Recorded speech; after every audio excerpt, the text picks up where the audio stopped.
இவ்வளோ நேரம் ஆச்சு, இன்னும் ஒரு தகவலும் வரலையே. வர்ஷாவை தூக்கிட்டு நிச்சயதார்த்தத்தை நடக்கூடாம பண்ணணும் தானே சொன்னேன். காலும் பண்ண மாட்டேங்கிறானுங்க. நாம கால் பண்ணாலும் எடுக்க மாட்டேங்கிறானுங்களே. அவங்க சரியான ஆளுங்க தானா இல்ல தொடர்ந்து இங்கிட்ட வேலையை கொடுத்துருக்க போறீங்க? டேய், சும்மா லூசு மாதிரி பேசிட்டு இருக்காதானே. அவனுங்கெல்லாம் பெங்களூர்லயே பெரிய கோஷ்டி. தட்டிட்டு வாங்கடானா தூக்கிட்டு வந்துருவானுங்க. அவனுங்கள போய் சாதாரணமா பேசிட்டு இருக்க? ஆமா, இப்படியே சொல்லிக்கிட்டே இருங்க. ஒரு தகவலும் வரலையே. ஏய், வருண்டி வரும். இன்னும் நேரம் இருக்குல்ல, வாயை மூட்டு நில்லு. இதுக்கு தான் நான் போறேன்னு சொன்னேன், நீங்க தான் கேட்கவே இல்லை. டேய், இப்ப எதுக்குடா ஆளாளு கேள்வி கேட்டுட்டு இருக்கீங்க? கொஞ்சம் வாயை மூடிட்டு அமைதியா இருக்கீங்களா? அதான் வரும்னு சொல்றேன்ல, கொஞ்சம் அமைதியா தான் இருங்களேன். இந்த வந்துருச்சுல. என்னாச்சு ரஞ்சித்? உள்ள பூந்து தூக்கியாச்சுல? அண்ணே, விஷயம் வேற மாதிரி நடந்துருச்சுண்ணே. வேற மாதிரி நடந்துச்சா? என்ன நடந்துச்சு? திடீர்னு நிச்சயதார்த்தத்தை சென்னைக்கு மாத்திட்டாங்கண்ணே. என்னது, சென்னைக்கா? நாங்க இங்க மண்டபத்துல காத்துக்கிட்டு இருக்கோம்.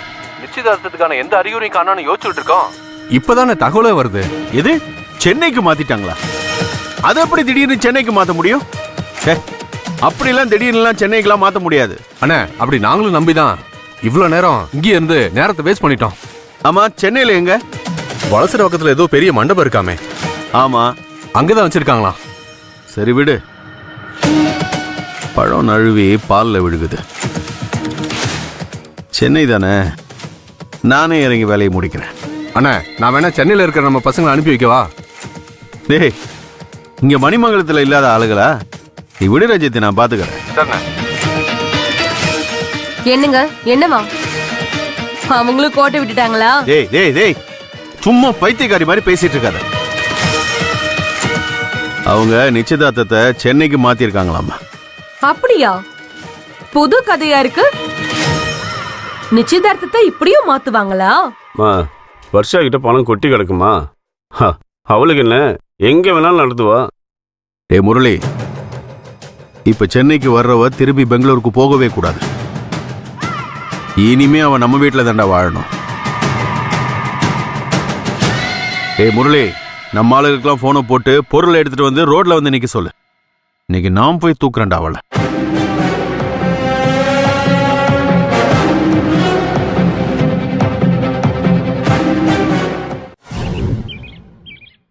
நன்றாக படைத்தான் இறைவன் நம்மை நன்றாக தமிழ் செய்யுமாறே.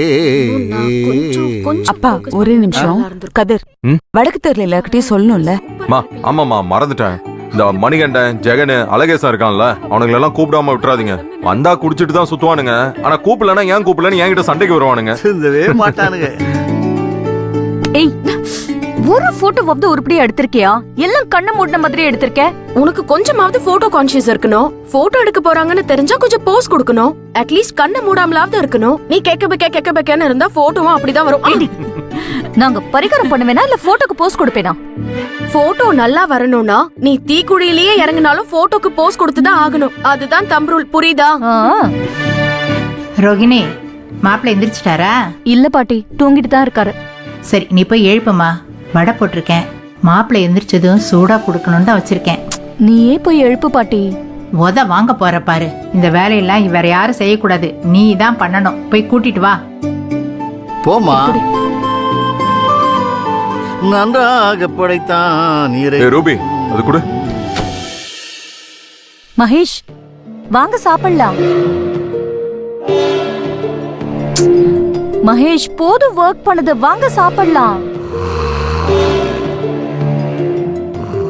மகேஷ், பாட்டி சூடா வடை போட்டுட்டு இருக்காங்க, வாங்க சாப்பிடலாம்.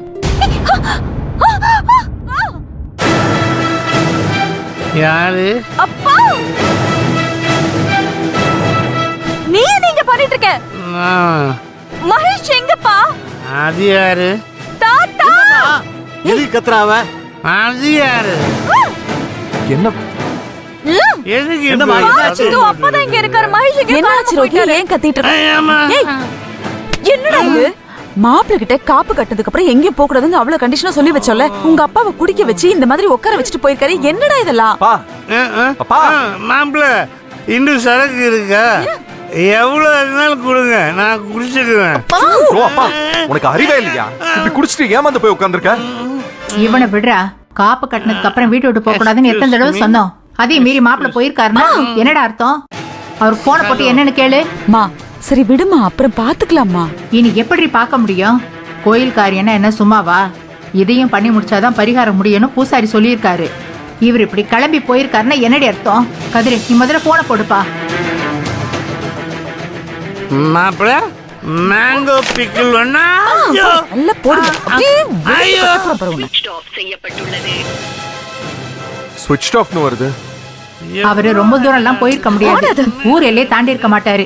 வண்டி எடுத்துட்டு போ. அவர் பஸ் ஸ்டாண்டுக்கு போறதுக்குள்ள நீ பிடிச்சிடலாம். இரா இரா இரா மா, நான் தான் சொல்றேன்ல விடுமா, அப்புறம் பாத்துக்கலாம். சும்மா ரெடி. உனக்கு புரியுதா இல்லையா? கதிரு, நீ போப்பா.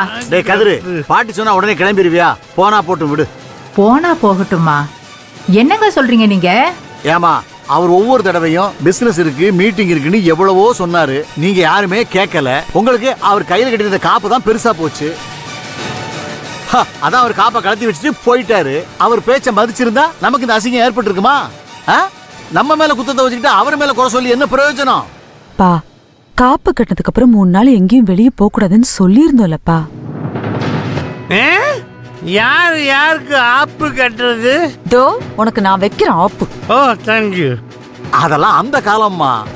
அப்ப கையில காப்பு கட்டினா 3 நாளைக்கு இல்ல 30 நாள் கூட வீட்டுல இருப்பாங்க. ஏன்னா வேலை வெட்டியே கிடையாது. ஆனா இன்னைக்கு அப்படியா? ஒவ்வொருத்தருக்கும் 1008 வேலை இருக்கு. அந்த காலத்துல வீட்டுல ஒரு கெட்ட காரியம் நடந்தா 8ஆம் பக்கம் 16ஆவது நாள் 40ஆவது நாள் கூட கோயிலுக்கு போயிட்டு வந்து விசேஷத்தை பண்ணாங்க. ஆனா இன்னைக்கு அப்படியா? இன்னைக்கு போயிட்டா நாளைக்கே விசேஷத்தை முடிச்சு அவங்க வேலையை பார்த்து போய்கிட்டே இருக்காங்க. நீங்க என்னடா மாப்பிள்ளை கையில காப்பு கிட்டியாச்சுன்னு பிடிவாதமா இருக்கீங்க? யாராவது இந்த வீட்டுல வர மாப்பிள்ளை மாதிரி மதிச்சு நடத்தி இருக்கீங்களா? ரூம்ல அடைச்சு வைக்கிறதுலே குறியா இருந்தீங்க. அவர் சொல்லாம கொள்ளாம கிளம்பி போயிட்டாரு.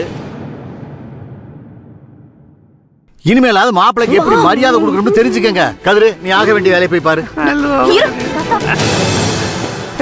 தண்ணி தட்டி தோடி வந்த கண்டு குடினா தாளமே தெரியல.